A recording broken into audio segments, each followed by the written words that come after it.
കരഞ്ഞ് കാല് പിടിച്ച് ഞാൻ പാർട്ടി വിടുകയാണ്, ഞാൻ BJP-യിലേക്ക് പോവാണ്. ആരാണ് പറയുന്നത്? എത്രയോ കാലങ്ങളായി കോൺഗ്രസിന്റെ കൊടി പിടിച്ച് കോൺഗ്രസിലൂടെ അധികാരത്തിലേക്ക് വന്ന് കോൺഗ്രസ് നൽകിയ മന്ത്രിസ്ഥാനങ്ങളിലൊക്കെ ഇരുന്ന് കിട്ടേണ്ടതൊക്കെ കിട്ടി വലിയ വലിയ ബംഗ്ലാവിൽ താമസിച്ച് അവസാനം ഒരു കേസ് വരുമ്പോൾ പറയാണ് അകത്ത് പോകും, ജയിലിൽ കിടക്കാൻ എനിക്ക് പേടിയാണ്, ഞാൻ പാർട്ടി വിടുകയാണ്. 10-30 വർഷമൊക്കെ പാർട്ടിയിൽ പ്രവർത്തിച്ചവന്മാരാണ് ഒരു കേസ് കണ്ട് ഭയപ്പെടുന്നത്. ജയിലിൽ അന്തസ്സായി കിടക്കണം, പേടിക്കാൻ പാടില്ല. അവരൊക്കെ കണ്ടുപഠിക്കേണ്ടത് DK ശിവകുമാറിനെയും അരവിന്ദ് കെജ്രിവാളിനെയുമാണ്. നോക്കൂ, അരവിന്ദ് കെജ്രിവാൾ എന്താ അദ്ദേഹം ചെയ്യുന്നുള്ളത്? അദ്ദേഹത്തെ ED അങ്ങ് അറസ്റ്റ് ചെയ്ത് കൊണ്ടുപോവാണ്. അറസ്റ്റ് ചെയ്യുമ്പോൾ BJP-യും RSS-ഉം സംഘപരിവാരും ഒക്കെ പ്രതീക്ഷിച്ചത് എന്താണ്? കെജ്രിവാൾ ഇല്ലാതാകുന്നു, കെജ്രിവാൾ ഇത് അഴിമതിക്കാരനായിരിക്കുന്നു, ജനങ്ങൾ അയാളെ വെറുക്കാൻ പോകുന്നു, കെജ്രിവാൾ ഇത് തകർന്നു പോയിരിക്കുകയാണ് എന്നൊക്കെ ഉള്ളൊരു പ്രതീക്ഷയായിരുന്നു അവർക്കുണ്ടായിരുന്നത്. പക്ഷെ എന്ത് സംഭവിച്ചു? 8 നിലയിൽ അങ്ങ് പൊട്ടിയെന്ന് മാത്രമല്ല, അതൊരു പൊട്ടിത്തെറിയായി മാറി എന്നുള്ളതാണ്. ED-യും സംഘവും ആകെ പെട്ടിരിക്കുകയാണ്. കാരണം ED-യുടെ കസ്റ്റഡിയിലിരുന്ന്, അഥവാ ജയിലിലേക്ക് കൊണ്ടുപോയിട്ട് പോലും അവിടെ നിന്ന് ഡൽഹി ഭരിക്കുകയാണ് അരവിന്ദ് കെജ്രിവാൾ. ഡൽഹി ഭരിക്കുന്നു എന്ന് പറയുമ്പോൾ ഡൽഹിയുടെ മുഖ്യമന്ത്രിയായി ഇപ്പോഴും അയാൾ തുടരുന്നു എന്നാണ് അർത്ഥം.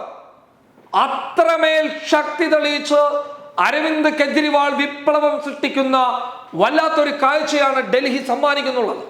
നോക്കൂ, ഒരു വാർത്ത വന്നിട്ടുണ്ട്, ആ വാർത്ത ഒന്ന് കേൾക്കാം നമുക്ക്. ED കസ്റ്റഡിയിലും ഭരണം തുടർന്ന ഡൽഹി മുഖ്യമന്ത്രി അരവിന്ദ് കെജ്രിവാൾ ജലവകുപ്പുമായി ബന്ധപ്പെട്ട ഉത്തരവിൽ ഒപ്പുവച്ചു. മദ്യനയ അഴിമതി കേസിൽ കവിതയെയും കെജ്രിവാളിനെയും ഒരുമിച്ചിരുത്തി ചോദ്യം ചെയ്യാനാണ് ED-യുടെ തീരുമാനം. കേസിൽ കെജ്രിവാളിനെ CBI-യും അറസ്റ്റ് ചെയ്തേക്കും. പഞ്ചാബിലെ മദ്യനയത്തിൽ മുഖ്യമന്ത്രി ഭഗവന്ത് മാനിനെതിരെ ED അന്വേഷണം ആവശ്യപ്പെട്ട BJP തെരഞ്ഞെടുപ്പ് കമ്മീഷന് പരാതി നൽകി. നാളെ ഹോളി ആഘോഷിക്കില്ലെന്നും മറ്റന്നാൾ പ്രധാനമന്ത്രിയുടെ വസതിയിലേക്ക് മാർച്ച് നടത്തുമെന്നും ആം ആദ്മി പാർട്ടി അറിയിച്ചു. അതായത് എന്താ ഇപ്പൊ സംഭവിക്കുന്നുള്ളത്? എന്താ? വിചാരിച്ചതൊക്കെ കയ്യിൽ നിന്ന് പോയി. അതായത് BJP എന്തൊക്കെയാണ് പ്ലാൻ ചെയ്തത്? ആരാണ് അരവിന്ദ് കെജ്രിവാൾ? അയാൾ ഒരു മിഡിൽ ക്ലാസ്സിനെ പ്രതിനിധീകരിച്ചിട്ട് വന്ന ഒരു ജനകീയ നേതാവാണ്. എന്തുകൊണ്ടാണ് ആം ആദ്മി പാർട്ടിക്ക് ഇത്രയും പെട്ടെന്ന് തന്നെ ഒരു ദേശീയ പാർട്ടിയുടെ ഒരു ലേബൽ ലഭിച്ചു? വളരെ പെട്ടെന്ന് ഈ രാജ്യത്ത് പടർന്നു പന്തലിച്ച ഒരു രാഷ്ട്രീയ പ്രസ്ഥാനമാണ് ആം ആദ്മി പാർട്ടി. എന്തുകൊണ്ടാണ് സംഭവിച്ചത്? അത് സംഭവിക്കാനുള്ള കാരണം എന്ന് പറയുന്നത് അരവിന്ദ് കെജ്രിവാൾ അദ്ദേഹത്തിന്റെ 90% പ്രസംഗവും നിങ്ങൾ എടുത്തു നോക്കൂ. അദ്ദേഹത്തിന്റെ 90% പ്രസംഗത്തിലും അദ്ദേഹം സംസാരിച്ചിട്ടുള്ളത് അഴിമതിക്കെതിരെയാണ്. അഴിമതിക്കെതിരെ സംസാരിച്ചു എന്ന് മാത്രമല്ല, ആ രീതിയിൽ അദ്ദേഹം ജീവിക്കുകയും ചെയ്തിട്ടുണ്ട്. അപ്പൊ അങ്ങനെയുള്ള അരവിന്ദ് കെജ്രിവാളിനെ അഴിമതി ചാപ്പയിൽ മുക്കിക്കഴിഞ്ഞാൽ ഡൽഹി അങ്ങ് നമുക്ക് കൊണ്ടുപോകാം എന്ന് വിചാരിച്ച BJP-യുടെ കണക്കുകൂട്ടൽ തെറ്റി. ജനരോഷമാളിക്കത്തുകയാണ്. ജനരോഷമാളിക്കത്തുന്നത് ആർക്ക് മുതലാകും? ഇന്ത്യ മുന്നണിക്ക് മുതലാകും. കാരണം അരവിന്ദ് കെജ്രിവാൾ ഇന്ന് കേവലം ഒരു ആം ആദ്മി പാർട്ടിയുടെ നേതാവ് മാത്രമല്ല, അയാൾ ഇന്ന് ഇന്ത്യ മുന്നണിയെ പ്രതിനിധീകരിക്കുന്ന ഒരു നേതാവും കൂടിയാണ്. അത് നല്ല രീതിയിൽ ഇന്ത്യ മുന്നണി കൈകാര്യം ചെയ്യുന്നുമുണ്ട്. രാഹുൽ ഗാന്ധി ഇടപെടുന്നു. ഇന്ത്യ മുന്നണി ഒരു വലിയ മഹാറാലി കൂടി സംഘടിപ്പിക്കാൻ പോവുകയാണ്.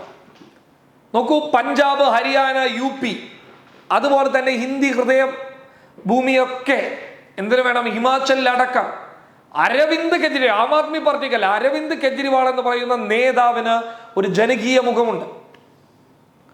അയാൾ സ്ഥാനാർത്ഥിയായി നിൽക്കുന്നു, ആം ആദ്മി പാർട്ടിയുടെ സ്ഥാനാർത്ഥിയല്ല, അയാൾ സ്ഥാനാർത്ഥിയായി നിൽക്കുന്നുണ്ടെങ്കിൽ വോട്ട് കൊടുക്കാൻ തയ്യാറായിട്ടുള്ള ആളുകളുണ്ട്. കോൺഗ്രസിനകത്തുള്ള ആളുകളുണ്ട്, BJP-ക്കകത്തുള്ള ആൾക്കാരുണ്ട്. കാരണം മിഡിൽ ക്ലാസ് പറയാൻ ആഗ്രഹിച്ചത്, രാജ്യത്തെ സാധാരണക്കാർ ചെയ്യാൻ ആഗ്രഹിച്ചത്, അതൊക്കെ ചെയ്യുകയും പറയുകയും ചെയ്ത ഒരു നേതാവാണ് അരവിന്ദ് കെജ്രിവാൾ. അയാൾക്ക് ഈ അടുത്ത കാലത്ത് അയാൾ സ്വീകരിച്ച പല നടപടിക്രമങ്ങളോട് എനിക്ക് വിയോജിപ്പുണ്ട്. അതെന്താണെന്നുള്ളത് ഞാൻ ഒരു വീഡിയോയിലൂടെ പറഞ്ഞിട്ടുണ്ട്.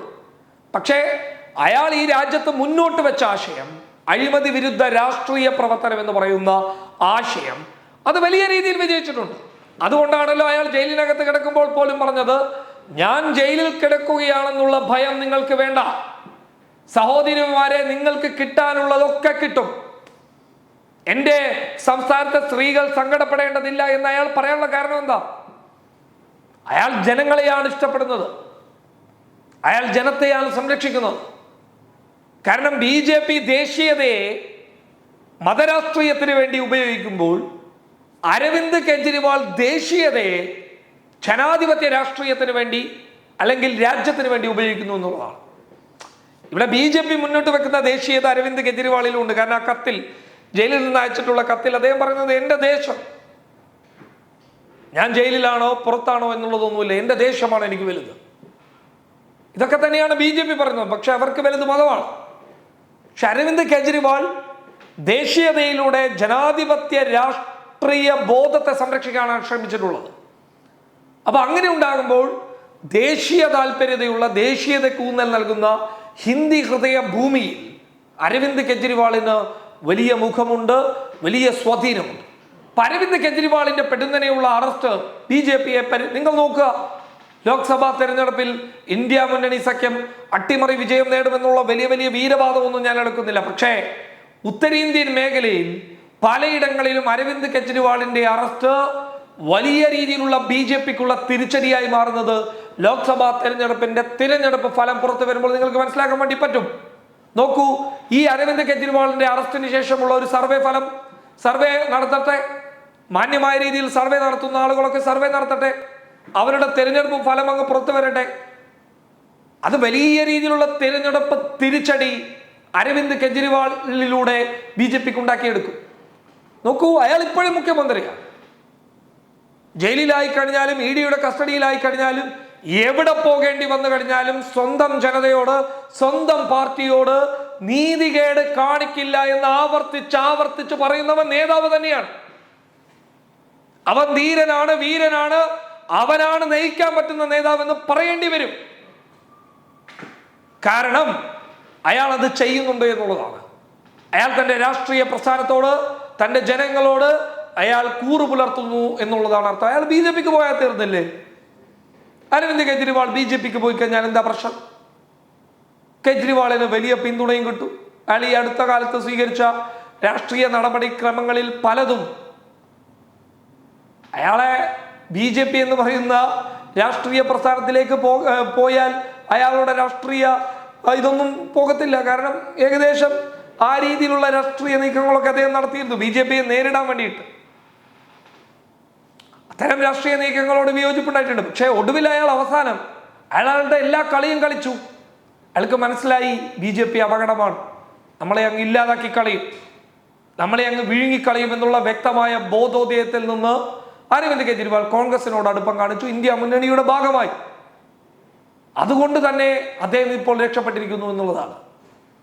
കാരണം അദ്ദേഹത്തിന് വേണ്ടി ശബ്ദിക്കാൻ അവസാന സമയങ്ങളിൽ അദ്ദേഹം ചേക്കേറിയ രാഷ്ട്രീയ പാർട്ടികളുടെ അല്ലെങ്കിൽ രാഷ്ട്രീയ മുന്നണികളുടെ നേതാക്കന്മാരുണ്ടാകുന്നു എന്നുള്ളതാണ്. ഡൽഹിയിലെ രാംലീല മൈതാനിയിൽ മാർച്ച് 31-ന് മഹാറാലി സംഘടിപ്പിക്കാൻ പോവുകയാണ് ആം ആദ്മി പാർട്ടി മാത്രമല്ല, എല്ലാ രാഷ്ട്രീയ പാർട്ടികളുടെ നേതാക്കന്മാർ. അപ്പൊ പറഞ്ഞു വരുന്നത്, കെജ്രിവാളിനെ അറസ്റ്റ് ചെയ്ത് BJPയും സംഘവും EDയും എല്ലാം പെട്ടിരിക്കുകയാണ്. News desk public.